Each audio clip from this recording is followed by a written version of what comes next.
There we are. Wonderful. Before we start chatting, I'd love to play our PSA video. So I think this would be a good time to let that roll. So Georgia, would you mind, please?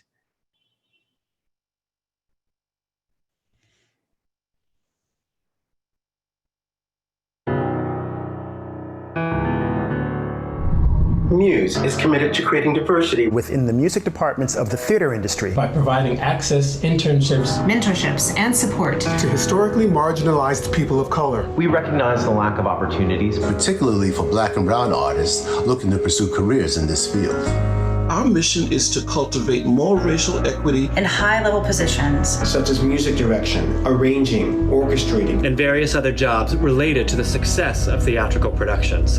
By developing pipelines and partnering with like-minded organizations, MUSE will challenge systemic acts of exclusion and support musicians as we transition to a more diverse and inclusive environment for all.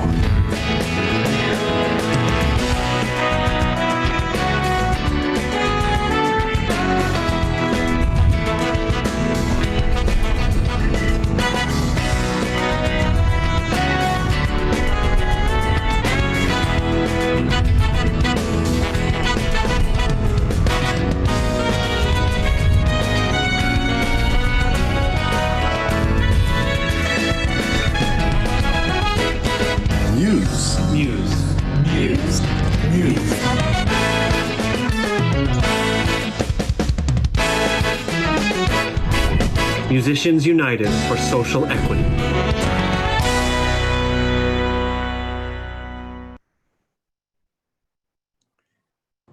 Wonderful. Can everybody hear me okay? Oh, yes, you can hear me. Okay, great. Hi, everybody. Thank you all for coming. Welcome, welcome. This is our kickoff event. We are MUSE. My name is Alex Lacamoire, and this is our first gathering of what I hope will be many more in the future. And I'm excited to see how our community will grow over time as we start to have more events and as our initiatives start to take root. I want to say thank you in advance to our esteemed panel of founding members and also some founding members that are attending as well. I will introduce our panel individually as I give each of them the mic to talk about MUSE and our mission. And as I said earlier, please let us know in the chat where you're zooming from, how you make music, what you do for a living. Also use that to ask questions as we go. We're hoping to open up for a Q&A at the end of our Zoom. And let us know if there's any issues, sound related and stuff like that. We have people monitoring that chat and keeping an eye on that. We are also recording this, so you know, and we're gonna put it up online afterwards. And the plan is to chat for about 90 minutes. Maybe we'll go a little bit over, we'll feel it out. And we'll go straight through. And let's get into it. So I wanna talk a little bit about MUSE, what we're about, and I'll do so talking about how this coalition resonates with me personally. So I know I'm not alone when I say that 2020 has been a difficult year, to say the least. And despite the challenges brought on by the pandemic onto our theater industry, I'm actually grateful that issues of racial equity have come to the surface in a way that I personally have not seen before. And in spite of the painful stories that so many of my friends and colleagues have had to relive while talking about the bias and injustices they've experienced as Black and brown artists in our field, I acknowledge the tremendous courage it took to be forthright and honest about an imbalance in our industry when it comes to who are the people in positions of power. The demands of organizations such as the Broadway Advocacy Coalition and We See You White American Theater are clear. The demands are clear, and that is the theater industry needs to take a hard look at itself and how it's populated. And this current shutdown is the perfect time to examine how we have assembled our respective departments and how we have treated our colleagues of color. To that end, it is imperative that we come back to work with a different mindset whenever our medium is restarted. It is imperative that we apply this new mindset when discussing the music departments of theatrical productions. And I count myself, Alex Lacamoire, as part of that we. I am challenging myself to look closely at the choices that I make in the future and to speak out in ways that I wouldn't have spoken out prior to 2020. And this is what energized me to become a part of MUSE. MUSE sees itself as a champion and an advocate for all musicians of color who work in theater with a focus on Black and brown artists. Muse recognizes that musical theater needs to hire more musicians of color to play in our pits, in our rehearsal rooms, in our audition rooms, and beyond. We must have more BIPOC music directors, arrangers, orchestrators, engineers, composers, lyricists working on Broadway, off Broadway, off Broadway, and beyond. And if a producer or a manager of a musical has not hired enough musicians of color for their departments, we do not want the answer to be, we don't know anybody with the proper credentials, or we don't know where to look. Muse wants to plant seeds and invest in musicians of color who deserve the encouragement and the exposure. Muse wants to help create an awareness of theater as a career path for BIPOC musicians who might not have realized that theater has a space for them. And with that, I'd like to let each of our esteemed panelists talk about the specific areas where Muse can play a part in reshaping the way that our departments look and maintaining equity regarding how our colleagues of color are treated. So the first item that we want to talk about is Muse's mentorship plans. And I'd like to give the mic to one of our co-chairs, to Kenny Seymour. Kenny Seymour is a composer, an orchestrator, and a music director, an arranger, and a producer best known for his work on the 12-time Tony-nominated Ain't Too Proud and the Tony-winning Best Musical Memphis. He's also received the Global Music Award for Best Original Score of the independent film Talking with the Taxman About Poetry. So Kenny, take it away. Thank you, Alex. Hello, everybody. Hello to all the founding members and all the members of Muse. Thank you for coming. This is so exciting, being able to be a part of a shift in consciousness, of a building of a community that will seriously benefit many musicians of color and open up pathways, as Alex had described previously. One of the ways that I feel Muse is going to be extremely beneficial is in the area of mentorship. Mentorship, at least for me, I come from a background of being fortunate to have musicians in my family. My mother was in the original company of Hair. My father was in an oldies group called Little Anthony and the Imperials. And I just had a bunch of different musical influences throughout my career. But the mentor who was very pivotal in my life was a gentleman by the name of Harold Wheeler. And for those of you who don't know, Harold Wheeler is an amazing composer, orchestrator, The Wiz, Dreamgirls, Conductor for Dancing with the Stars, the Oscars Conductor. So a very, very prominent figure. And through mentorship, Harold, amongst others, would answer those questions that I just couldn't learn in school, things that real world applications, his experiences, especially as a person of color in the industry, learning how to navigate certain interdepartmental issues and how to deal with different personalities. So in the area of mentorship, the beauty of having a collective of such talented individuals, especially and giving individuals who want to share, is that you can learn real-time, real world instances about the industry that you would like to get into. Questions. I remember there would be questions about, it could be something as simple as, I really want to learn how to, I only have like 3 horns or 2 horns. How can I voice this that'll help, make it sound full? Now there are things that you can research, but there are different theaters that sound different. So from those personal experiences that you can learn from mentors, and with the collective that we have in this group, I feel that, and the more that will grow, I think that'll be extremely beneficial, especially for someone who doesn't necessarily understand theater. There are musicians, I come from not only the theater industry, but I was a touring musician, playing with R&B groups and pop groups, and for those who know a little bit further back, groups like Jodeci and Jeanne, and so those types of groups. But when I made the transition into theater, there were a lot of questions I had. And mentorship is one way that can really give real world application, real world answers, and create a dialogue with someone who has lived it and experienced it and can translate those experiences into wisdom for you. And that's one of the ways that I think Muse is going to be extremely beneficial. Thank you, Kenny. Cheers, thank you. And to talk about our fellowship, because we do view mentorship and fellowship as two separate lanes. I'd like to introduce our other co-chair, Mr. Stephen Oremus. Stephen Oremus is a Tony and Grammy award-winning music supervisor, orchestrator, and arranger, known for his work on the Broadway, national tours, and worldwide productions of The Book of Mormon, Kinky Boots, as well as Wicked and Disney's Frozen. So Stephen, I'd love to have you talk about our fellowship program. Thanks. Thanks, Alex. Thank you for that amazing introduction. All of that was so beautiful, and I really loved hearing what you had to say. I think that what we're talking about in terms of a fellowship is actually, we speak a little bit about it in our in our mission statement, where we talk about cultivating, high level positions, right? And we talked about trying to find kind of access points in our industry. And it's, for many of you that are on this call, what a music assistant does when we develop these shows. And I think that what I'd like to, what we'd like to focus on is, basically, let me tell the people that don't know what it is.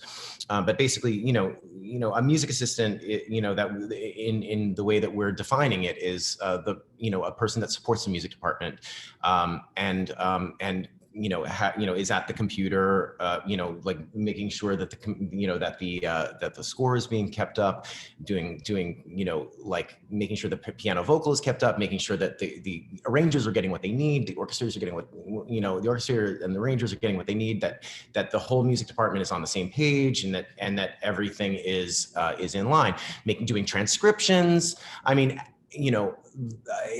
as things have gotten more digital and more and become more immediate, right? We have now gotten to a place where that has translated into the rehearsal room and into our development of these musicals. And so what had started as this very clear internship position for someone who perhaps wanted to be a music copyist or something, and was just learning, has now kind of has metamorphosed into this very highly skilled position. And the more highly skilled it has become, and it depends on the show, right? Some shows may be utilizing utilizing different computer programs like Logic or Pro Tools or QLab, and so this person that was like a music copyist would have to now know all of these have all these other skills and have all these other areas of expertise in order to help support the music department.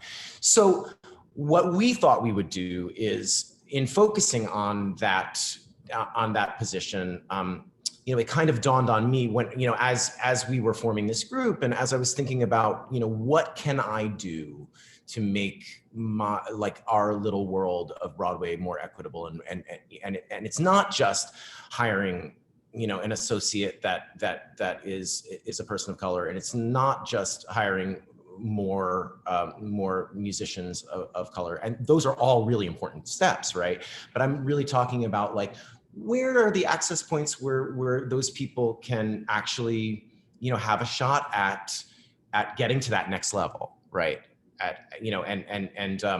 And so this position really jumped out at me as being a place, because when I looked back at like the last 20 years of the people that have supported me in that position on shows that I developed and worked on, many of them, not all of them, but many of them ended up being one of the first people to sub on the keyboard books of that show, one of the first people to conduct that show, going on to conduct other shows on Broadway, and becoming music directors, forming great relationships with some of the creative team, and getting called to do another show. And there are literally people on this call that have been in that position on shows that I've done that are now Broadway music directors, orchestrators, and arrangers. And what we'd like to do, as part of our initiative, is really kind of continue to highlight that position, and actually, create, that as a stepping stone, I mean, really make that, get people to see that as a stepping stone, so that the people that are populating that position are, would perhaps want to move up and become, the next, orchestrator, arranger, or music director, or even copyist. It depends. But this fellowship is called a fellowship because we don't want to call it an internship, and we do want there to be some money attached to it. These positions have been notoriously underpaid, and now we're not going to get into that. There are other people that are fighting the good fight that we fully support to really kind of get into that with the producers to set a baseline for what this needs to be. This for us is not about a price tag or letting producers off the hook to pay less so that we could make up the difference. This is literally just to, it's creative enrichment. It's investing in people to be able to take a job and be able to not have to worry about, to at least help offset the rent a little bit. And it's really about, it's really about professional development. And it's really about trying to give these, to make it a worthwhile, enterprise. Now, what we'd also like to do, and you'll hear more about this in the coming weeks and months, right? Because as these initiatives expand, we'll get to, talk more about them and have bigger discussions about them. And what we'd like to do is be the, is find, the core groups,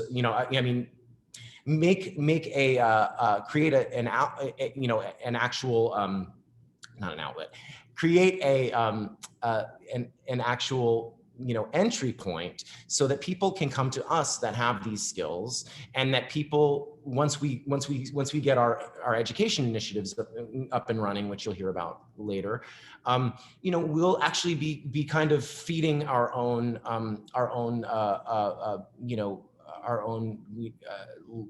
pathway here. You know what I mean? We will be actually doing, getting these people in a position that where if colleagues of ours are developing a show, they can come to us and say, look, we need a music assistant who knows how to do this. Do you have someone really great? And we could say, oh my gosh, do we ever? We have someone, here.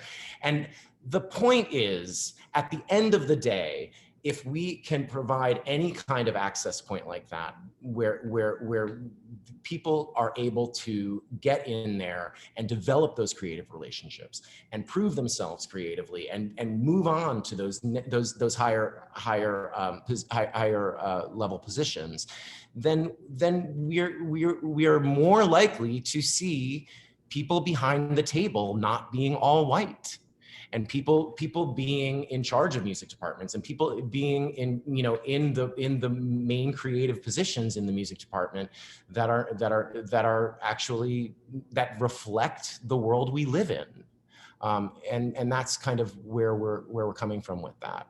So I had to say that out loud because it's not our goal to let producers off the hook for what for a position that should be paid. I think that it's a much larger conversation about really trying about defining that position and really getting into it. However, we are here to invest in people and talent and help to cultivate that talent. And that's the point. We really want to make this one of those great stepping stones that people can say, you know what, they did that. They made that position the position that, people went on to do great things out of. That's it. Thank you, Stephen. Yeah, thank you, Stephen. I'd like to now talk about, or rather pass the mic to Elana Atkins, who will talk about Muse's plans for outreach.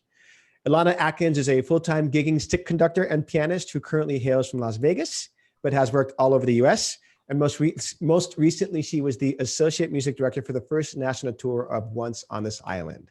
So talking about outreach, here is Elana. Hi, everybody. I'm so glad that you're all here with us, and we are so excited.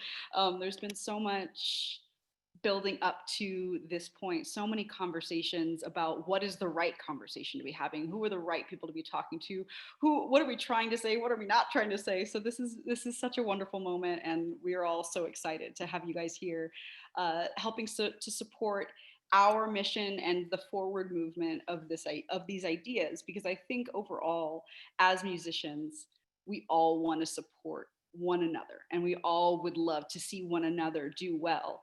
And this is just another way of doing that for one another and for each other. So outreach is essentially the youth version of our education program, which you'll be hearing about later. We are hoping in our outreach to reach schools and communities so that young musicians and students of color can have the opportunity to learn more about the arts, to learn more about what career paths they might not know about, what career paths they might want and have no idea exist in the world. I know when I was in school, I had studied under a mentor, I had studied under a stick conductor, and I was so excited. And then when it went to choosing college, I looked at my mom and I was like, no one's going to hire me to play show tunes. No one's going to do that. You know what I mean? And so it's crucial that we start from the ground and work up. I'm also a part of the DEI committee at Maestra, yay, Georgia State. And Maestra has been so supportive of all of this, along with A-Step. So, you know, we've got so many powerful women also behind this project with us. And the student Maestra group, which is also an exciting collective that I hope you guys all get to go and explore and things like that. They're looking into things like that and like what we're talking about here in the outreach program for MUSE. So there will be a very strong partnership between MUSE's outreach and MUSE's student maestras, things like that. Because what we do need to talk about is, how do we get our students on a path for success? You know what I mean? Because so much is lost between grade school and college, right? So many paths go different ways. So many opportunities are found and lost and things like that. And how do we, as people who are working in the business now, who were somehow able to make our way through a windy path to the end, you know, or just the beginning, if you're talking about me early in my career, unlike, you know, some of the greats like Stephen and Kenny, you know, how do we do that? How do we get them in the room and talk about, these are the opportunities that you might want to explore. These are the things that you might want to do. And we are hopefully going to be partnering with programs like the Harlem School of the Arts and the Apollo's education program. Camilla Forbes, she's got an amazing program already set up. I think she said there was 50 or 60 schools that they're in, talking to young students of color about what their opportunities are, about a way to express themselves and express their art, and to more importantly, become proficient and experts at their art, because that's what we want, right? That's what we want, is to have people who are solid and professional and excited to share the art and to share the message that we are all doing as musicians with one another. I'm hoping that as MUSE continues on, we can start to make conversations going with much larger organizations, maybe like the Boys and Girls Club and things like that, organizations that are focusing on groups of kids who might not have anywhere else to go. And man, if that's the case, why not talk to them about the music? Why not talk to them about an instrument that they may have seen on TV, but they're like, I can't learn that. We are going to be committed to facilitating these conversations with different programs, trying to ask the right questions of what can we do to make these opportunities a little closer and a little less out of reach to our young people. And hopefully with those conversations started, once they get through high school and maybe into college and things like that, then they can meet mentors like Daryl Archibald, like Lac, like all of these wonderful people, and say, hey, talk to me about doing this on your level. Talk to me about how I get there. And we will have somehow put together the string of that journey for them. We will have somehow had hands on all of that journey for them.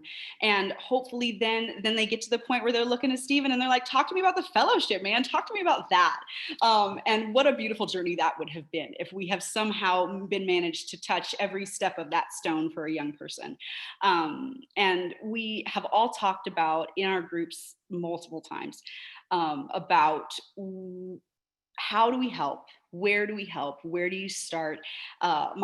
Georgia has heard me mention it several times in the Meister conversations. It starts at home, and it starts in the schools, and it starts where there's a fundamental support for the arts. And we are hoping that with the outreach committee at Muse, that is currently involves Brian Perry, Zane, Mark, Kenny, Jason Michael Webb, and myself. We're hoping that with the beginnings of that outreach committee, that we'll be able to have these conversations and increase our ideas about what the different opportunities might be. And hopefully with our partnerships, we'll be able to have even more of a discussion about that. People with their experiences already, people like the Music Theater Educators Alliance, how do we connect with the educators on the ground now? What do you need us to do to reinforce the idea of bringing musical theater, bringing theater opportunities, just bringing different types of instrumental playing and learning into our schools? So the outreach committee has a lot of connections, and it will have a lot of opportunity to spread its reach and hopefully enrich the different committees that we have in Muse. Thank you, Ilana. Wonderfully put. Thank you. And I'm glad you mentioned Maestra, which was a big inspiration for those of us at Muse as well. And one of the things that I know stood out for me personally for Maestra's side, amongst all the amazing things they're doing, is the amazing directory that they have. So to talk about the directory portion of Muse, I'm going to give the mic to Zane Mark. And Zane Mark is a composer, orchestrator, arranger, and programmer with credits that include his co-writing of Bring in the Noise, Bring in the Funk, for which he received a Tony and Grammy Award nominations. Some of his other Broadway credits include The Cher Show and Motown the Musical. So I give it to Zane Mark. Take it away. Thank you, kind sir. And just as a starting off here, I'd like to thank everybody else in Muse to actually get me to do this, because I'm not the public speaker guy. And so if I cuss, please forgive me out front and all of that stuff. Right, so here we go. I knew they were going to ask me this question about the database, and I have 101 different answers and questions about it. I think my main short, concise answer is why the database, or what's the main purpose. And I think the main purpose is because no one should ever be able to say, I didn't know where the Black or brown or people of color musicians were, period. That can never be an excuse anymore. And so, as the other people have already spoken, if in our database, someone signs up, but they're not really ready to be in a Broadway pit or in the putting together of a show, we're willing to try to point them in the right direction, mentor them, educate them, whatever that needs to be. But the long and the short of it, and the bottom line still needs to be, you can't say, I don't know where these people are, because there's 101 of us. And we're, there's a lot more to share, a lot more to see, a lot more to know. And then that's just the Broadway community. If I'm in, I think Sheila Walker once mentioned that she was in Seattle. I think it was Seattle, I don't know. But she was trying to find a musician there to play some gospel-based show that she was in. Nobody. That's not good. I see Carl Carter on the call now. If he was in my band and all of a sudden there's no bass player and I'm in the middle of XYZ, what am I going to do? I'm looking at Deborah Barsha now, and sub D, and we did a show. And back then, when the show that we did, if we were trying to populate, there was a orchestrator there. Luckily, it was just like a rhythm section. But if we had to get a whole bunch of horns and strings, maybe we wouldn't have been able to do that quickly. I don't know how many string players Deborah knew back then, but now wouldn't have been a problem. But back then she would have said, oh great, here's a resource for us. So it's not just for us to populate pits. It's bigger than that. But right now, starting off in a Broadway situation, how many times have you guys looked over the rail in the pit, and percentage-wise, how many people of color have you seen? And that's up to you to say whether that's right or wrong. How many times have you looked at your musical staff in the room, and the copyist, and I love Emily. Emily's my girl. Yeah, that's you. But how many times have we looked around and there just weren't a lot of people of color? And so we need to do something about that. So, you know, kudos to all of the non-BIPOC people on our crew here trying to change that. There's no black person or white person or any one person going to do any of this by themselves. It's a we thing, and we need to all address this and deal with it. So yeah, I see Howie now. So we did a show together. If there was a guy that played percussion, and then if the drummer didn't show up, he could slip over there and play drums, and then be the third person to actually pick up the baton and conduct the show. Well, shit, damn, I was go so close. I was doing good. But darn, it would be nice to know there's a cat that I can call or look for and research and find a guy that can do that. And, you know, I'm old now, but it's my responsibility to do that because people did that for me. And I'm gonna, you know, end scene. That's it for me right now. Thank you, Zane. Thank you. We would now like to discuss the education component of Muse. And for that, I will turn it over to Mary-Michell Campbell. Mary-Michell Campbell is a conductor, music director, orchestrator, composer, and arranger who has served on Broadway shows, including Mean Girls, The Prom, and the 2006 revival of Company. She also performs frequently in concerts with Kristen Chenoweth, all while founding and running the very, very inspiring organization, ASTEP, Artists Striving to End Poverty. And ASTEP is an organization that Muse is also involved and partnered with. So big kudos to both Georgia and Mary-Michell for being so inspiring and having so much knowledge about what it takes to put together a group like this. So regarding education, I hand it off to Mary-Michell. Thanks, Lac. Zane, I could listen to you talk all day. I just want to point that out. Thanks everybody for being here. We're really excited you're here. And the education component of Muse is a big one. I think one of the big goals that we have is to create a lot of access through education and through skill building. And as everyone has mentioned, Georgia's here and created Maestra, of which I'm heavily involved with as well. And Maestra's mission is to support, provide support, visibility, and community to women in our industry. And so since the pandemic started, Maestra's been providing these incredible classes and workshops, which you can actually, I'll just plug, view on the website, the Maestra website, for a $10 fee. You can actually go back and watch any of them. They're really great. I've personally been learning a lot from them. But as theater musicians, our need for an extensive variety of skills has really continued to multiply through the years, especially as we rely more and more on high-level technology. And there are no manuals that exist for preparing for these jobs. So we are really looking forward to creating programming that will provide high-level instruction on a huge span of topics that you could encounter when you're in a job situation. And I believe that part of our responsibility in investing in new voices is to make sure that we are all being set up for success and that the access to the information is an important starting point in that process. We are, as Ilana mentioned, especially interested in reaching out to younger artists and musicians, which we will be pursuing in our outreach programs, and to make them aware of what kinds of trainings they will need to prepare for jobs in our industry. And I think we as founding members are really raising our hands and saying we want to invest in providing some of that training. So moving forward, I think you're going to see Muse offering a lot of skill building workshops and opportunities to do roundtable conversations on specific topics. And we will be amplifying the work that other groups are doing in this vein to provide these kinds of resources for people. And we hope you'll join us. Thank you, Mary-Michell.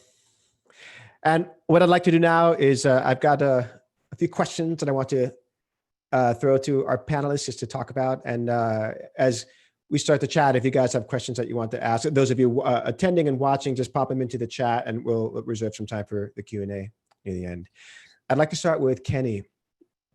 Kenny, there's an article about Muse that came out on the Broadway briefing, and there's this quote that you had that I love, and you said, quote, "A consciousness shift has to take place where certain people or certain ethnicities are not only just called for one particular show, but are just thought of as regular musicians."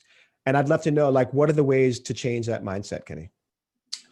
Well, thank you for referencing that.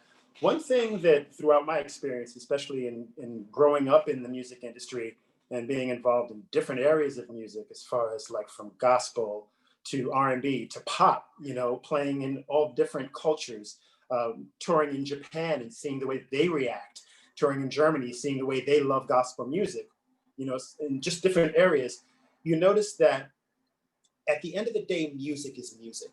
And no matter what color you are, what age, what race, what ethnicity, it makes you feel something. I think that in promoting that at the forefront, what music is in a whole. Now, there are certain ethnicities that have, that are, you can attribute certain styles to, and, certain types of music. But what I've noticed in my experience is that in the consciousness shift being changed, it means that people need to start being looked at, especially people of color. And I've been, attributed to this myself. I've had this happen to me, where it's a surprise almost if you can orchestrate I orchestrated a show called Amazing Grace. And I remember at one point during the first paid preview, I was sitting in the audience taking notes, and I had a little dialogue with a woman who was there, and the topic of the show came up, and I said, "Oh, I'm taking notes on the orchestrator," and the look of surprise on her face was like, "Really?" And I think that right there says it in a sense, where the consciousness shift just has to be, this is a talented musician. And I think one of the ways we can do that is through us populating the database and allowing those resources to be had, so people know people are there and they have access, creating those pipelines so that there are people of color in those positions. So it's not such an uncommon thing to see and you're not surprised, especially on certain shows where you necessarily wouldn't even think. So the consciousness shift, I think, needs to be brought back to the core of talent, ability, skill set, and the ability to convey music the way that it should be conveyed. I hope that made sense. I was Yeah, absolutely. Thank you, Kenny. Yeah. Stephen, I'd like to throw it to you. Mentioning access and access points, something that you mentioned in your chat. And so what does providing access look like? And what are the ways that Muse can influence other non-POC leaders to invite artists from underrepresented communities to join their teams? Well, it's interesting, and I did touch on it because it's such a huge, it's everything, right? I mean, it's such a huge part of our mission. And one of the first conversations that I had with one of our founding members, Michael McElroy, was like, it was like literally like, that's when I had the Oprah aha moment, because I said, well, access. And he's like, that's it, access. You know what I mean? And I was like, oh, right, yeah. And then I was like, oh, right. It is. It's all of it, right? I mean, and so I think that it's important for us to kind of I mean I think that we have the opportunity in our little corner of Broadway, as I keep calling it, in these music departments to set an example for other departments in the industry to make this happen. It's really, it's not about internships. I mean, all of these things are important, right? But it's not just about like internships or letting people like, sit in, or like, it is about inspiring. It is about cultivating professional talent, and it's giving people the opportunity to do that. You know what I mean? The way this industry has worked for all of us, including every single person on the in our founding group, and for almost all, for everyone that's here that's a professional in our industry, the way this industry works is that you build a professional reputation, you work with people that end up loving working with you, and then they offer you more work or recommend you to someone else, and all of that goes on, and that is our calling card. art, our work, our professionalism, our musicality, all of the things that we bring to the show, you know, is what gets us our work. So to me, it really feels like, you know, the access for, you know, that we can help with, you know, as, you know, being a part of Muse is, you know, we can actually help to, you know, get those people in the room to build those relationships. It is about building the creative relationships that are going to then, you know, let someone be like, oh my God, I had no idea this person is that amazing. You know, and now I want to work with them on the next thing. And it is, like Kenny was saying, a consciousness shift to be like, you know, like, why wouldn't someone who's a great orchestrator, you know, if they're not a white guy, you know, why wouldn't they be able to, you know, orchestrate a show that doesn't have traditionally, you know, Black music, and that consciousness shift is really important. So as we, you know, kind of set that standard, that new standard, it's my hope that our group, you know, people will turn to look at our group as you know, as one of the, you know, one of the trailblazers to be able to try to make that initiative happen. That's all I got. Thank you, Stephen. Ilana, I've got a question for you. So there seems to be a disproportionate number of musicians of color working in theater, but I don't believe it's out of lack of interest in the musical style itself. And I'd like to know, what is it about Broadway as a musical genre that drew you to it, despite a lower percentage of BIPOC representation in the field? Thanks. Yeah, we talked about that, didn't we? I would say when I've been playing piano since I was 6, and I started with classical, like a lot of us who started really young typically do. Every once in a while, you'll hear someone's story who starts learning jazz at like 8, but for me, I started with classical and was going all the way up the line that way. And I just hit a wall with the style. I was like, this isn't speaking to me. I didn't feel the urge to sit and practice for 4-6 hours a day, 8 hours a day. The music didn't speak to me. And I was like, nah. And as I got older, the most consistent response I got was, oh girl, you light skinned and you play the piano, are you gonna be the next Alicia Keys? No, I'm not. No, I'm not. You know what I mean? And it's like, and that was my favorite. Are you gonna be the next Alicia Keys? No. And so it was such an interesting thing, because that was the only, if I wasn't going into classical, that was the only other avenue that anyone could see. You know, and it was like, are those my only options? I was like, I'm either doing pop music or I'm sitting in a practice room for the rest of my life. Like what, you know?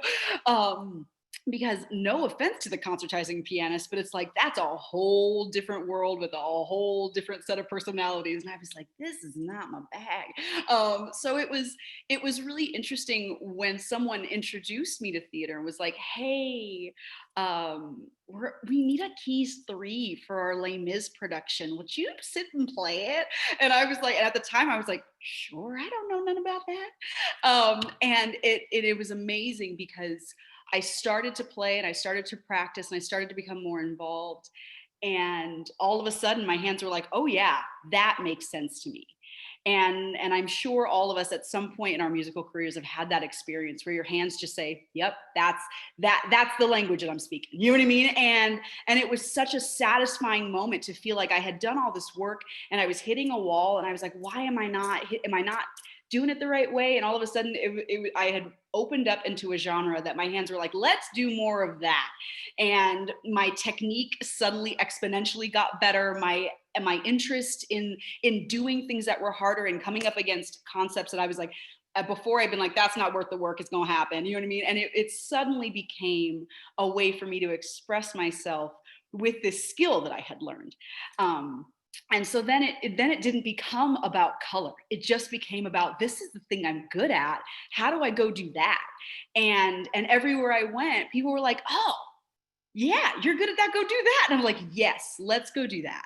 And it became so much less about being a woman and so much less about being a woman of color, and everything about, this is a skill that I have and this is a way that I want to share myself with the world. And people were like, yep, Let's do that. And so I think if we can help other people get past the barrier of, oh, well, I'm a girl, they're never going to hire me. Oh, well, I'm a Black or I'm a brown artist, they're never going to hire me anyway. If we can get past that and get more into, yeah, no, I'm good at that. And we say, yeah, you are, go do that. I think it will make it beneficial for both those individual musicians, but the industry as a whole. Everybody will benefit from having more people who feel solid and confident about their skills and moving forward without the barriers and the ceilings and the walls of, oh, well, you should fit into this type of thing. Hell no, I'm just doing the thing and I'm doing it just with that guy doing it and we're all doing it together. You know what I mean? So that's sort of my feelings on all of it. Wonderful. Thank you, Ilana. Zane, so can you talk about some mentors that have shaped you the most and how important it is to have someone supporting you in your growth as an artist?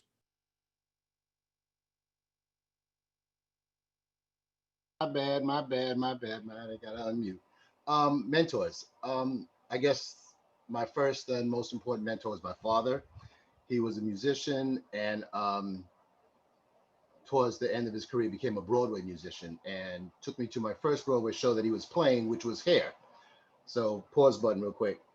I thought that was all Broadway. All Broadway was like Hair. There was naked people on stage. There were drugs backstage. There was a whole bunch of stuff happening. I'm like, yes. My second Broadway show was Fiddler on the Roof. Wonk, wonk. So I love the show, but anyway, so you get the idea. But the first show that I actually worked on professionally was a show called Bubbling Brown Sugar, and I was the copyist, or one of the copyists. And I worked under a guy named Neil Tate. And this is, Emily knows what I'm talking about. This was paper and pencil day, or ink, and onion skin and tape and razors. There was no computer stuff here. You messed up, or they needed it in a new key, new piece of paper, let's start over. So anyway, so Neil Tate was just like a monster at this and showing me how to write the music by hand and, measures per system. And so that it was just easy to read. There was another guy in there, Lloyd Mayers, another monster piano player. And he was a great piano player, but what I learned from him was how to work and deal with singers. And, we got a whole bunch of different types of singers that need a whole bunch of different hand-holding. But one of the most important guys was a guy named Danny Holgate. And back in those days, there was one musical supervisor, director, orchestrator. He did everything and he had to do everything. And I learned so much copying his music. How do I arrange this for the Broadway show, but then it has to be able to be reduced for the bus and truck? Yeah, we used to do bus and trucks back in those days because I'm old. But more importantly, the things that I've learned from some of the people, the Shelton Beckton, I steal from him watching how he would deal with vocals and how his vocals on the chart, he never sat down, that wasn't his thing, but I watched his thing. Darryl Waters, I never took stick conducting in class. I still don't think I'm really good at it, but I watched Darryl stand on the podium without a keyboard in front of him and conduct and go on. And so on and so forth. We all have that. So having had all of these beautiful, wonderful people in my life, do I not have a responsibility to pass that along to somebody? We all do. And we all need to step up. You might think you don't have something to share. We do. We do. And so I'm hoping that in this database, people will be able to leave a question. Hey, I got this project. How do I do this? Can you give me some tips on that? Can you point me in the direction? No, I don't know jack about doing vocal arrangements. Call Michael McElroy or something. But we have a responsibility to pass on. That's my mentorship thing. You put a button on it. That was great. And I just wanted to pinpoint something that you talked about, which I love, which is all these different facets of skills that you learn from different avenues that made this big conglomerate of like, this is who Zane, this is what I know how to do, right? Because, speaking for myself, I feel like I'm a better arranger because I'm an MD. I feel like I'm a better copyist because I've orchestrated. I'm a better record producer because I've conducted, whatever it is. It all relates to each other, and especially in this biz where we do, where all those things allow us to, be strong in what it is that we do. So I love that you talked about that, and I'm excited to see how Muse can begin to shape and begin to have all those avenues become part of what makes a good musician, period. Let's see, Mary-Michell, I've got a question for you. I know we talked about A-step earlier, which I'm just always in awe of what you're able to do while having a full career as a musician and having a full career as leading such a wonderful organization. And I just love to hear about your experience in outreach and in support of communities that are under-resourced. And how does that tie into Muse and its plans for supporting artists of color? Great. Again, I don't like following Zane. I just want to point that out. Gotta cuss more. You'll be good. You'll be good. Okay. Well, shit. All right. There we go. We've learned a lot through A-Step, and I think the things that we have most learned about connecting with populations of people who have been under-resourced is that it really comes down to partnerships, collaboration with those partners. So basically meeting people wherever they are, and learning like where they are in their process of growth and what kind of skills they're looking to gain, and just a lot of listening. So the ways that I think Muse will be able to do that in our education program and in our outreach programs is in a similar vein. I think, the amazing thing about this shutdown period of time is that we've all moved online. And so access is it's a different thing now. We have access in ways that it's kind of strange to look at everybody in a box, but we have access. We have the ability to have these conversations. And I think this is what we're moving towards is finding ways to connect and create those partnerships. Wonderful. Thank you, Ilana. I would love to, I'm so sorry. Thank you, Mary-Michell. Sorry. This is my first time moderating anything. So I'm like trying to figure out where to go. You're doing great. You're doing great. Thank you. My apologies. Thank you, Mary-Michell. So we are now at a point where I'd love to kind of see if we have questions from the group. I think the best way to do it is if you guys can pop in something into the chat if there's something that you'd like to ask anyone on the panel. It could be for one of us specifically. It could be for any other group as a whole. And so take a moment to write anything in there. And while we're waiting, I'll just throw in one more question and just to kind of keep it moving. But like I said, this is we want to leave the space open for people in our community to come in. Is this a question? Oh yeah, I see one. This is from Samson Trin. I am an elementary music educator in Richmond, Virginia, and have been teaching for 11 years.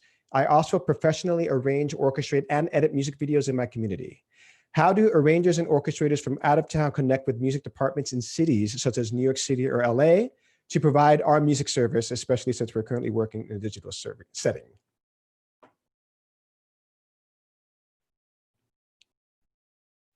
Anyone in the panel?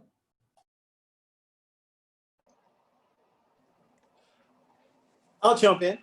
So I say by building a community. I think that in connecting with other musicians, like we spoke of the directory. Me personally, also, I've been doing a ton of those videos. That's the only way that we can kind of play together and be together, especially now. And that's a whole nother skill set, who would have thought that you would be a music director and then all of a sudden now you're editing videos in Final Cut Pro and Adobe Premiere or whatever, and you're putting all this stuff together, But through this network and through the database and the directory, being able to connect with other musicians and let them know that you're there. Because if I were not on this Zoom right now, I would not have known. So this is a point in case of what the directory hopes to accomplish and what one of Muse's mission, what one of the aspects of Muse's mission is to create this community and make everybody aware. So. Thanks, Kenny, and thanks, Alex. And just to dovetail on that, any type of teaching position is a challenge in and of itself. And then I forgot if you said you were in New York or not, but once you leave New York, it gets even crazier and harder to find people with the right resources to help you out. So person of color or not, actually, if you write into us at muse.org, museonline.org, and leave a question, hopefully we'll be able to help you out. Or at the very least, be able to point you in the right direction. Awesome. Thank you so much. Thank you so much, man. That's awesome. Thank you so much. And yeah, just to add in onto that as well, I think what Kenny was talking about as well, is just like letting people know that you're there. I think, you know, the directory will be a good way of doing that. And also, like, how do you reach out to them? How do you say, hey, here are the types of things that I do, consider me, here's a, you know, a website to some links of some things that I've worked on. And, you know, it's always that tricky line, right? But how to make yourself a known and available without overstepping and all that. But, you know, it's all about presence, right? And figuring out how to let yourself know that you're there, and the connections will just follow suit through that. We have a question here from Terrence Audencourt, and forgive me if I said that wrong. Terrence says, for students in college studying music, how likely do you feel that we will be able to take part in these opportunities for fellowship and mentorship without taking time away from school or putting ourselves in a position where our skills are not yet mature enough to have a positive impact on a given project? Hi, Terrence. So the two things have different answers. So the fellowship is more for a person who has already been offered a job and may need supplemental income to be able to take the job. So we want to be able to encourage people who are like, oh, this is my big break, but I can't take off from X job to do it. And we want to be able to say, hey, how do we help you be able to do this to get you in the pipeline that you want to get into? So that's what the fellowship is for. So if you're still in school, you would probably need to be out of school anyway to be able to take the fellowship, because you would have some sort of music assistant job on Broadway at that point. But the mentorship aspect of it, we are not in a position that we're currently looking to hinder your interest or access to it. So we would tell you that join the directory if you are able, and if you're not, send us an email anyway, and check museonline.org and go send us an email. There's so much interest in mentorship in this group. I can't even start to tell you. It was one of the things when we first started having conversations. We were like, so who wants to join this committee? Crickets. Who wants to join that committee? Crickets. Who wants to be a mentor? Like everybody, nobody wanted to do any of the other stuff, but mentoring, everyone felt so passionate about how do I share what I know with somebody else. So if you're in college, that's okay. That's totally cool. Let us know where you're at, and we will try to find a way. If it looks like it's going to be a good match, we'll try to find a way for someone to have a way. Maybe it's a conversation once a month. Maybe it's a meetup at some point or another, but don't limit yourself yet to what you can't do, as opposed to giving us an opportunity to be able to make it something that you can do with us. Yeah, I'd like to also add that was great, Ilana. Thank you. I would like to also add that, like, you know, all three of those things, fellowship, mentorship, and actually education. The education component, you know, is an important one, right? Because we're going to be offering a lot of different master classes and be able to help people to develop skills that will, you know, I think what we'd like to do first before we start offering all of those things is really kind of hear from everybody about what they want and what they need, you know what I mean? And what they're really looking to, you know, we have, like, I mean, you would laugh. Alex Lacamoire has like 3 years of master classes, all of which I'd like him to teach for all of us. But you know, like, we started planning, you know, based on all these things that we've all started talking about, and it's incredible. And there's so many opportunities for us to do stuff. But I think that right now we have to figure out, like, where, you know, like, what people are really dying to learn, and so we're going to start prioritizing these things, and then you know, kind of let it grow organically, and so hopefully even as a college student, you're going to be able, you'd be able to be like, well, this is a kind of easy semester for me. I'd like to take this little masterclass with Muse right now, and that would be awesome. Maybe I'll learn something. So, plus we are, I'd like to say that we are also partnering with Berkeley NYC, which is actually mine and Alex's alma mater. And they're creating a whole new master's program. You can actually go online and check out their stuff. But they're opening it over at the Power Station recording studio, former recording studio, and it's a really incredible facility. And they've offered to help host us, and they're going to be a really great partner with us moving forward. So there's going to be a lot of resources there as well. That's all. I just want to add that Alex has designed an entire school, and it's amazing. And and maybe you should launch that, Alex, and let us all attend. Yeah, I mean. Anyone else on the panel want to jump in on Caleb's question? Or no, sorry, on Terrence's question, sorry. Again, trying to figure out how to moderate all the screens. I'm trying to do all the screens, everybody, sorry. Terrence, thank you for your question. Cheers. Okay, now we have a question from Caleb Middleton, who says that he's a freshman in music education. He is a music education major freshman at the University of Michigan. He's asking, what is the best college major that will equip me with the skills to make it as a Broadway music director and conductor?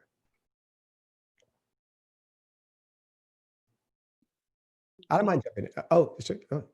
Yeah, I was going to say, very great question.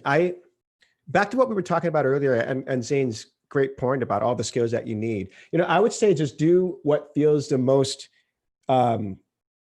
resonant with you, because there's a lot of ways to look at it, right? Do you want to major in the thing that you need the most help with, the most guidance, and that's what you want to major in, and then the rest you'll learn in other avenues? Or do you do what you're really good at so that you can spend more time focusing on the things that you might need more guidance on? I found, especially with music directing, it's so much gets learned not in the schools. A lot of it you can learn on the job. A lot of it you just learn by doing. You learn by doing things the wrong way and realizing, hey, there was a better way to have done that. Whether it's about arranging for 5 horns, whether it's about talking to management, whether it's about dealing with your band, the psychology of talking to singers, all that stuff. There's no real way to just have a class and a course and talk about it. You can always pass along knowledge, but nothing beats the actual one-on-one experience of going through it yourself in your own way. So, as much as I wish it could be like, hey, this is the thing that you need that is going to give you all the answers and let you go forward, you really do find it along your way. You find it by giving it a shot and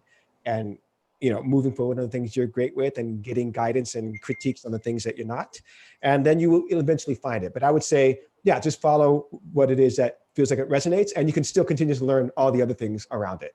Even if it's not a course that's being taught to you, even if it's not a class, you can still read the books. You can still arrange the charts on your own. You can still learn to work all the DAWs on the side.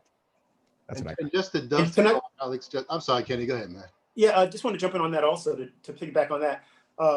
As far as being a Broadway music director, that's particular skill set. There are certain things that are non-musical related that you also have to consider. As far as people skills, time management skills, learning how to, control or to run a rehearsal room and to keep people's attention and respect. But the other thing is it doesn't just start with Broadway. So when you go before the show goes to Broadway and you're doing, the very beginning stages when you're required to do everything for a 29-hour reading or for a workshop or something before it goes to Broadway, there are many other skills that go along with it. So just keep that in mind. And that's where I feel also mentorship plays a big part. Being able to say, hey, I just got a show, I can play, I can conduct, I can do this, but I just got into rehearsal and they want me to tell them how many hours I need a day to teach vocals. How do I work that? That's where mentorship comes in. That's the time management skills, knowing how to, know your cast, know your ensemble, know your department heads. So in what you learn in school, also keep those other factors in mind. And just to dovetail on both of those guys, if you take a good look in the mirror, you know what you're good at and you know what you're bad at or what needs improvement. So yeah, there's no class in how do I get this singer back in the damn key that the song is in. They don't have that class in school. There's no class of what happens when I'm playing an electric instrument and the power goes out. What do I do? That's live stuff that you just learn on your own. But there are classes in there, just your basic theory, and you know what you're good at, you know what you're not good at. And so look in the mirror, and just like if you're in the gym, work on your arms because your legs look fine, or whatever the it is. Just work on the stuff that you know you need help in. Because eventually someone's going to tell you what you suck at. So, hey. I just want to add to that. Yes, I think as far as picking a college major goes, you could go a variety of directions and none of them are wrong and none of them will be hurtful or they will all be helpful. And as Zane just pointed out, you're going to want to look to supplement your education through a bunch of other sources. I'm a huge fan of just Google. just Google it, um, and watch like lots of videos online. I swear, when I started A-Step as a nonprofit, which was a long time ago now, but I, had a piano performance degree, and I was like, okay, I'm going to start a nonprofit, which I really just learned by Googling and like meeting with people and asking them to be my mentors and learning as I went. And that was a process that strangely helped my music directing career more than I could have imagined, because being a music director requires business acumen and leadership skills and skills that you don't get in music school. So I think, pick a path and then try to supplement it as much as you can by creating your own school. And one last thing, if I could piggyback on that, and then we can move on. And this is a great topic, right? Also, I learned a lot of how to follow a singer, how to play behind a singer by things that were totally not musical theater related, by playing in local open mics and clubs and, doing different, playing in churches. Just there's certain things that you learn. I mean, I learned how to transpose in church, following a preacher, following a pastor. So, there are certain things that you just learn. So don't count out other musical experiences as well, because they all kind of like add to the collective skill set that you need. Thank you. Thanks, guys. We have this question here from Will Westray. On the conversation of mentorship, I'm recently out of undergrad, and during school and earlier, I had hoped to find mentorship in the theater community. Being a mixed race person, I've hardly met any artists who have a similar experience and point of view that I have, and I haven't crossed paths with anyone who's been a mentor figure. What would you say to someone who feels like they can't find any mentors who value their experience?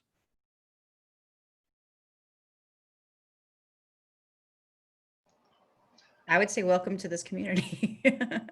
I think that's the whole point of what we're here to provide is mentorships for that very subject. I would say reach out to me on the website and we can talk privately. And just the rest of my buddies here, that's what it's all about. Us connecting with other people that someone helped us along, we need to help some other folks. So I'm sorry, brother, or sister, shucks, I forgot, but call me and we'll have a little chit chat. I'll say the same thing because there were many questions that I had also, especially when there were certain, times when I was the only person of color in a large room. I mean, for major events, and there'd be a table that's like 2-3 rooms long. And you look down and you see nobody that looks like you. So, that's, so a follow up with Zane says, absolutely, reach out.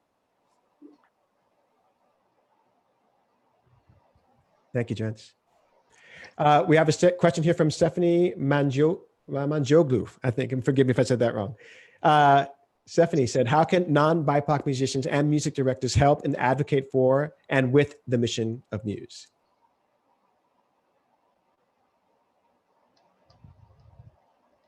The guy that doesn't like to talk. I would ask you to share our database with everyone that you know so that they can join up and know that there is a place for them to ask questions and network. I don't think there's any books on, how to get along with the trumpet player next to you. What else did you? I would just say join us and share the website. If you can't identify as BIPOC, spread the word. There's a lot of non-BIPOC people on this call, and I would like to believe that they're like-minded. And God bless all of y'all. So let's spread the wealth, spread the word, spread the love. And scene again. Thank you, Zane. A real quick question from Nicole. Nicole was just asking, are most people in Muse in the US? Will there be opportunities to people in other countries? Hello from Canada. We're a brand new organization. We just launched Tuesday, so we're still learning where our community is. And so we'll be able to answer that as things go, but everybody just drop into the chat wherever you might be from. But we certainly want to leave it open to wherever we can be of service, wherever we can help. This is a work in progress for all of us. Yeah, we're still learning how it can be useful and how to start the broadcasting and we've been meeting every Monday night since May or June, I believe, and we've gotten to this big event. We now have a good plan in place, and we'll see what develops beyond that. That's my quick answer to the question. If anyone else would like to jump in, please do. Nicole, I put in the chat the base answer about, please send whatever thoughts you have to the website and we'll all discuss it on our Monday night meetings. But to sort of piggyback on what Lac just said, right now, because this is just getting started and because the only bizarre blessing of this COVID situation that we're in is all of our master classes moving forward, all of our educational material moving forward for the next unforeseeable amount of time is going to be available on the internet. And so, if you're able to be a member of our directory in a situation where you might have to say, oh man, I'm in Canada, I can't make it to that physical masterclass. Right now, you're gonna be able to see it. You know what I mean? So take advantage of the situation that we somehow don't have any boundaries for, distance boundaries in this situation. So if you're able to be a part of our directory, please do. Everybody, if you are able or know anybody who is able to be a part, who is a BIPOC musician, please join the directory so that you can benefit from all of the education and the talents and the experience that our group has to offer, so that you don't have to feel restrained by, I'm not in the right state, I'm not in the right city. That's what I said about that. Thank you. We have a question here from Evan Reuter. Evan says, for those of us who tour with Broadway shows, we have a special opportunity to support and encourage our BIPOC colleagues who may not live in New York City, but still want to work on high-level productions across the country. How can we go about encouraging contractors throughout the US to create more equitable orchestras for Broadway shows on the road? Go on, Zane. Just don't hold back, baby. Who should actually speak is, where's Daryl Archibald? Well, I'm going to try to tell this story. He told me, and I think it was in St. Louis, that he brought a show into that town. And that union, that local there, has some kind of like wacky rule that it was like a seniority first refusal thing. So in other words, if they needed to pick up a trumpet player to play whatever the show was, but said they needed 3 trumpet players, the first trumpet player, he's the one that's going to get stuck with all the high notes. If this guy was 110 years old, he had to be offered the job first, period. What the fudge? Really? And so, and the whole thing about the database for me, especially once you leave New York, you hire your friends. And so if the only people that you hang out with look like you, then that's who you're going to hire. Nothing wrong with that per se, but you should hang out some more and see some other folk and meet some other folk. So right now, what I keep saying is, the more that we populate that database, there will be other names for you to pick and choose from, and then you can actually hold your local contractor feet to the fire. Say, hey, dude, we need some other kind of folk here, and not just literally BIPOC people. How about some women? How about just something other than your cousin and the other 4 people that you know? We have to do a little better than we're doing. And I'm gonna stop there before I go down my bad rabbit hole. So. Stephanie, something that Zane just said made me come back to your question about non-BIPOC music directors and musicians encouraging the mission of Muse and things like that. And one of the ways, kind of what Zane was just saying, one of the ways is to encourage, if you're a music director or if you have any conversation with the people who are doing the hiring, ask them, did you check the Muse directory? Did you check and see? You know what I mean? Have you even thought about it first? And if you haven't, take a second to think about it before you hire that same guy that you've always hired before, who will be there. If you don't hire him this time, he's gonna be there the next time. You know what I mean? So we're all trying to expand our minds to give more people opportunities. So you don't have to have just that same go-to guy that you've been working with for the last 25 years. You know what I mean? Like, you can definitely expand it so that you have a couple of cats that you can work with, and maybe you have a couple of cats who bring musicians to the table that you didn't even know were in your community. So just asking the question question of, did you check the Muse directory? We're just gonna have to make a shirt about it. Did you check the Muse directory? And making sure that we encourage the people doing the hiring, encourage the people behind the table. Did you check? And if not for this show, the next, did you check? And I think, Stephanie, that's another way to help. And that's another way to continue the encouragement of this idea of just expanding our options. Thank you, everybody. I want to go to a question here from Sarah Mafioletti.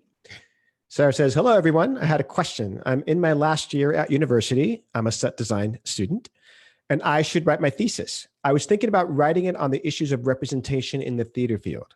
I have to start doing more researches, but I was wondering if there were any important topics or insight I should consider, or even if there are books, movies, articles that could be useful to treat this difficult subject. Thank you so much for your answers. Hello from Italy.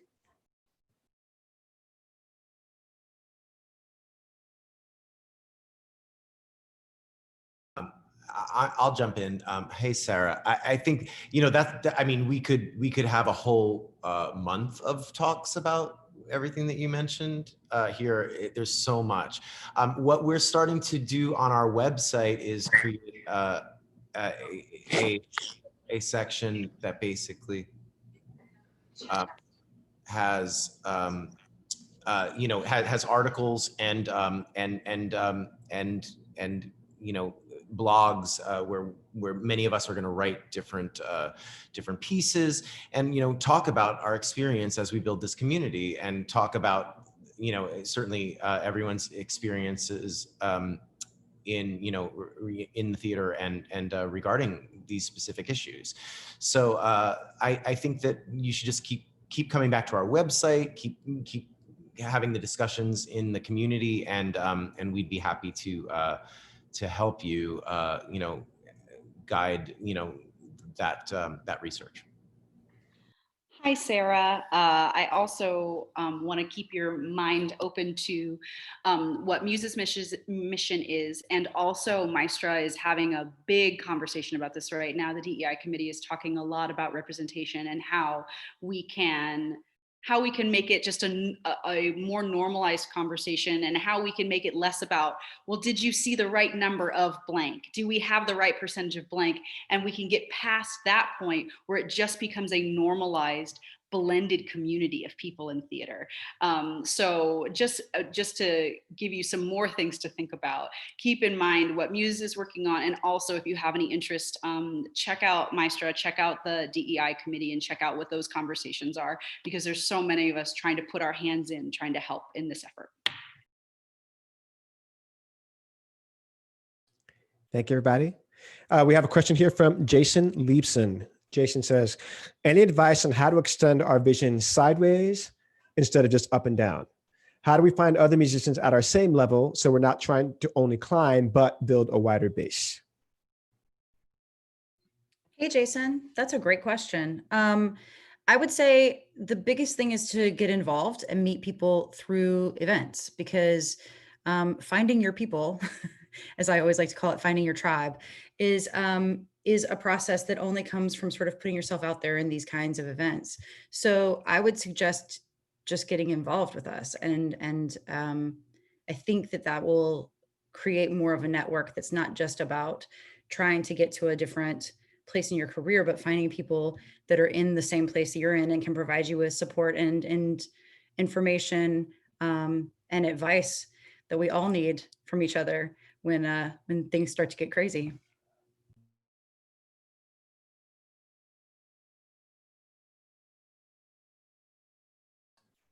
Thank you. So we're getting close to the 90-minute mark, and I'd like to kind of do a last call for any questions. If anyone has something that they'd like to ask our panel, just drop it into the chat. I think we have one more from Victor. Oh, do we? Yes, okay, good. Victor Simonson. The other crucial point with regards to BIPOC musicians being hired in touring orchestras is also how producers or composers or shows insist that orchestras have more BIPOC people in the pits. That was our experience with Sheila and I on The Color Purple. The composers insisted that the pits contain as many persons of color as possible. And I think That's right, but you know, it starts at even a lower level at whoever the music director is or supervisor is.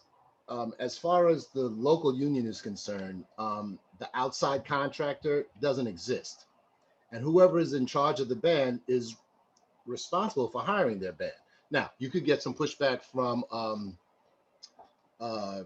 your producer or your director, whoever the it is, but technically as the band leader, you're the conductor, that's your gig to pick your band. Now, when you're out on the road, it's trickier, and I understand that. And hopefully with this database, you'll be able to find people that are not New York based or LA based and populate your pit however you like. But right now, I think we need to understand that we own that responsibility, and it's not the outside contractor, or it's whoever's in charge of the band to populate the band.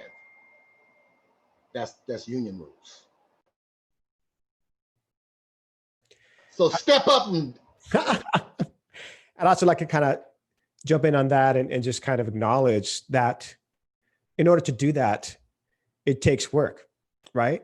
And I think there's a lot of stuff that might have been the easy way out to do something. And I know we've been talking a lot about this on this committee about, okay, using the same players that we're used to hiring or hiring the known quantities. But like, I'm so excited about the unknown quantities, right? I'm so excited about, okay, here's a cat who like is an amazing musician who might have never thought about playing in a pit. And then what do you have to do to make that person ready to be able to work in that pit? Like, what are the things you need to learn about? Like, what are the unit rules they should be wary of? What is the things about consistency about playing in a pit that they need to be present to? What is the protocol, right? Asking the question to the electrics department and not to the props department if it's the right thing. Like, there's so many things that you have to learn. And I'm constantly thinking to myself, and thank you, Zane, for saying this. It's like, where would we be without the people that told us what we needed to know? Where would we be without the guidance for the people that said, hey, you should be careful about this. And this is what you need to know. And but like, this is what you need to watch out for. This is what you need to do and how you need to, what are the skills you need to wrap your arms around? And like, I'm so excited to be able to pass that along, because that work that it takes, all of a sudden we'll be able to just populate our database and our world and our pits and our rooms, all that stuff with people that might not have known about it before. But because of that special time that you took to be able to nurture and to mentor and to pass along that knowledge, like there's nothing but good can come of that. So I'm all about that investment and that extra time it takes to Google that person, to find YouTube with that person, to listen to that person's tape, to talk to the people that they've worked with, to spend time jamming with them, to take the moment to see where their skills are and take note of, hey, here's something that you could learn to refine a little bit. Have you tried doing this? Have you listened to that record? Have you tried writing this? So what can we do, right? What is the work that we can put in to be able to expand what our normal view of what is it that we've been used to, and how can we look outside of that? So let's do the work, yeah.